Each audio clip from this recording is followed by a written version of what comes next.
चलचित्र क्षेत्रमा द्वन्द्व पिताका रूपमा चिनिने नाम हो गोपाल भुटानी। हुन त नयाँ पुस्ताको लागि यो नाम नयाँ हुन सक्छ, तर नेपाली चलचित्रमा द्वन्द्व कलालाई मूर्त रूप दिई स्थापित गर्ने कलाकारहरूको अग्रपङ्क्तिमा यो नाम सदैव अग्रणी भएर रहने कुरामा कसैले विमति राख्लान् जस्तो लाग्दैन। उनी केवल एक द्वन्द्व निर्देशक मात्र होइन, कला निर्देशक, कलाकार र सङ्घर्षका प्रतीक पनि थिए।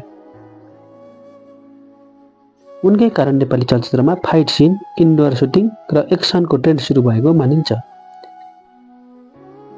गोपाल भुटानीको वास्तविक नाम गोपाल बहादुर तामाङ हो।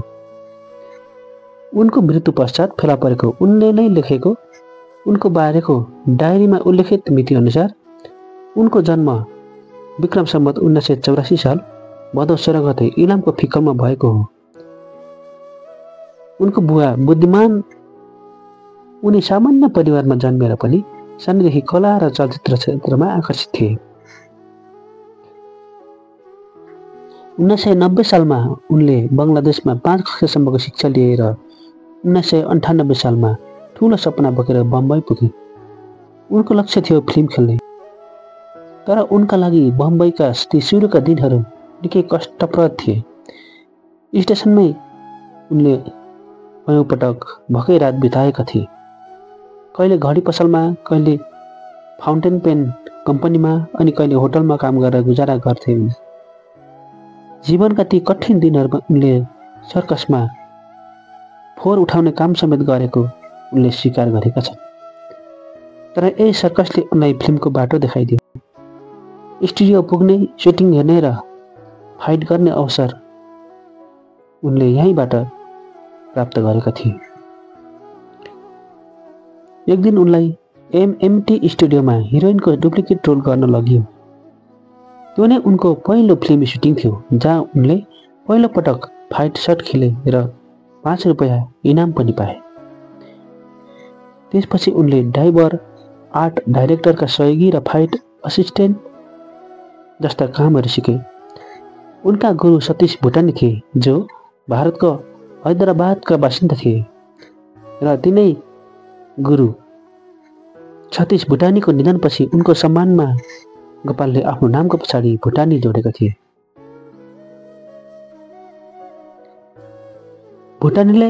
भुटानीले बलिउडमा हकीकत फिल्ममा मुख्य खलनायकको भूमिका पनि पाएका थिए। फिल्म सुपरहिट भयो र त्यसपछि उनले ललकार, ए रास्ता है चिनके लगायतका अन्य फिल्महरूमा पनि अभिनय गरे। तर पछि राजनीतिक कारणले युद्ध आधारित फिल्महरू बन्द भएपछि उनले प्रोडक्सन र आर्ट निर्देशनमा समेत काम गरे। 2032 सालमा उनी नेपाल फर्किए र मनको बात फिल्म मार्फत नेपाली फिल्म क्षेत्रमा प्रवेश गरे। प्रकाश थापा निर्देशित जीवन रेखा फिल्ममा उनी पहिलो पटक द्वन्द्व निर्देशक बने र यही फिल्मबाट नेपाली चलचित्रमा फाइट सिनको इतिहास सुरु भयो। 3 दशक लामो यात्रामा उनले करिब 200 भन्दा बढी नेपाली चलचित्रहरूमा अभिनय र निर्देशन गरे। नेपालका राजेन्द्र खड्गी जस्ता चर्चित द्वन्द्व निर्देशकले उनलाई गुरुबा भनेर सम्मान गर्थे। जीवनको अन्तिम कालखण्डमा उनी स्वयम्भू स्थित सुकुम्बासी बस्तीमा बस्न थाले। सामान्य झोपडीमा बस्थे, तर गर्वसाथ भन्थे, यो नै मेरो महल हो। उनी अत्यन्तै सन्तोषी र स्वाभिमानी थिए। उनले कसैसँग केही मागेनन्, आफ्नै कर्ममा गर्व गरे। शोले फिल्मका साम्बा पात्रले नेपाली लड्की बहुत अच्छी होती है भनेपछि उनलाई त्यो शब्दले निकै बिजायो। त्यस घटनापछि उनले साम्बासँगको मित्रता तोडे।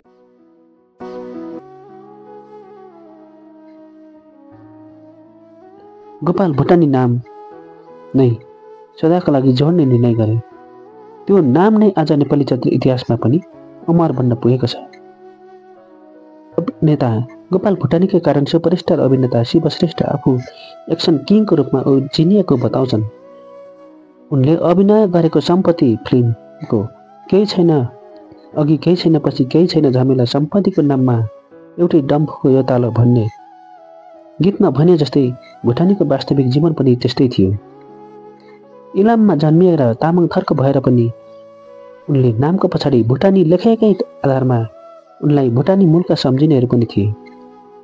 उनको अस्थायी नागरिकता समेत आगलागीमा परेर जलेको कारण उनको नेपाली नागरिकता पाउने धोको अधुरै रह्यो।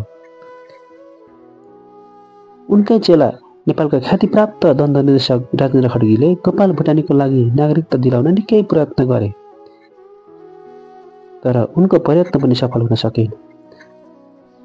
अन्ततः नेपाली नागरिकता छातीमा राखेर मर्ने सपना भुटानीको अधुरै रह्यो र आजभन्दा 15 वर्ष अगाडि उनको निधन भयो।